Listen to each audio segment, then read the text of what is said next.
was trying to figure out how to describe this book to somebody, and the closest I could come was Neil Gaiman meets Monty Python, or I'm not sure exactly, because it's kind of wonky and dark and funny and. Well, I think well, one of the things that I really wanted to do, and actually Neil Gaiman, I haven't read American Gods, so I don't know about that comparison, but he wrote a book with Terry Pratchett called Good Omens, which I really loved, absolutely loved. And I think that book and Douglas Adams' Hitchhiker's Guide to the Galaxy, they're books actually that I read when I was about 12 years old. I mean, this is going back a long way. But I think, you know, there's a formative time. That was when I was first writing stories, and I think it was when I was first developing a sense of humour. And I really think that those books have influenced my style.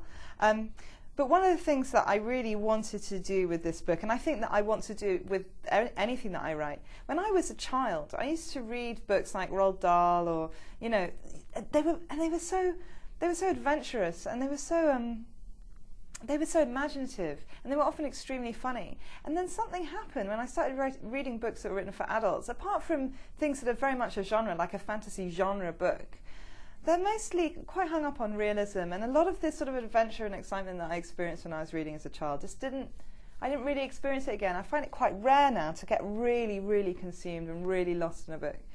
And what I wanted, one of the things that I wanted with my own writing, was to recreate that experience that you have when you read as a child, of just being taken somewhere completely crazy and totally absorbing.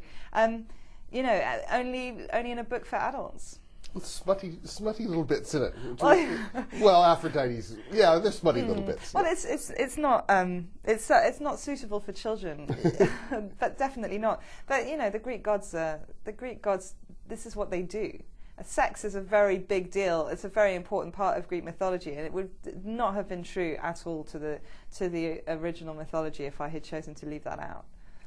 Was the first impulse, what if the Greek gods were alive and well, living in a shabby place in North London? Was that your first little idea? And then... It was more like, what if the Greeks were right, was my question. What if the Greeks were right? Because there must have been a time when people believed in the Greek gods.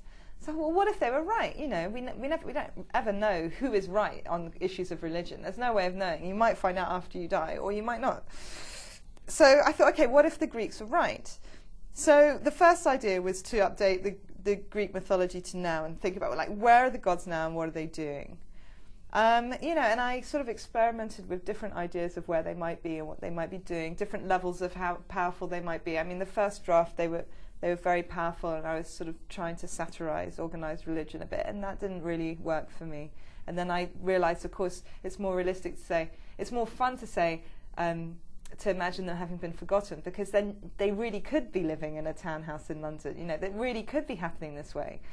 The reason they're in London was early on I realized it was going to be an important part of the book for me to satirize contemporary society as well. And I thought, you know, if I set this in Greece, it's not going to ring true. I don't know Greece. I'd have to go and live there for a plenty long time before I really felt like I understood how society works.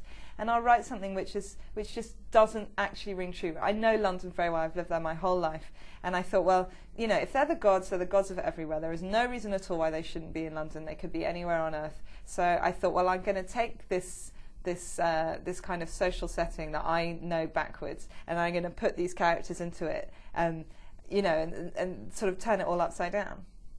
Let's talk about your two mortal characters, Neil and Alice.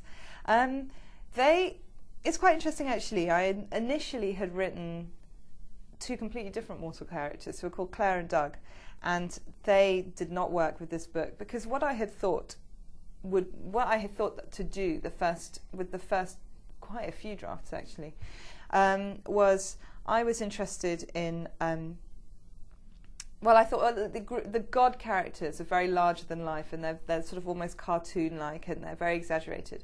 So I thought, well, I'll put these two very believable mortal characters in that you know, the reader will identify with, and are quite sort of, you know, just normal people. But actually, what ended up happening was, first of all, that these so-called normal people bizarrely rang less true than the gods. That was the first thing that happened. Secondly, they didn't seem to inhabit the same world, because they were in this normal world and the gods were in this extreme world. And thirdly, they were kind of boring. So when you got to their bits, you sort of, you know, the book slowed right down. And so I rewrote Neil and Alice. I basically put in these two completely new characters, and they're as exaggerated as the gods are. They are exaggeratedly shy. They're exaggeratedly meek. They're so shy, they've basically been in love with each other for years and have never been able to tell each other. And so, in a way, they're just as extreme as the god characters, but in a completely opposite direction. And so now it really works. They live in the same recognizable, but obviously, not realistic world that I've created within London. So you can believe in them, but at the same time that they're not very normal people that you would meet every day. And the clashes between these gods who believe themselves to be incredibly important and who have no morality at all and just live for pleasure, live for themselves, completely selfish, completely not caring about the consequences of their actions because they're immortal, they're going to be around forever, it doesn't matter. With these very quiet, very shy people who believe themselves to be completely unimportant, completely insignificant, who constantly very careful to act ethically, to do the right thing.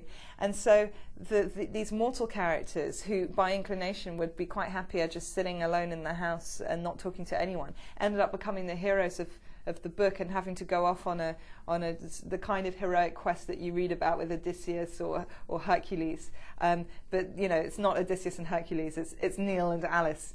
And so the gods start interfering with their lives, but then it turns out it's Neil and Alice that the gods actually need to save the world for them. The book is Gods Behaving Badly. It's a new first novel from Marie Phillips, and Gods Behaving Badly. It's published by Random House of Canada.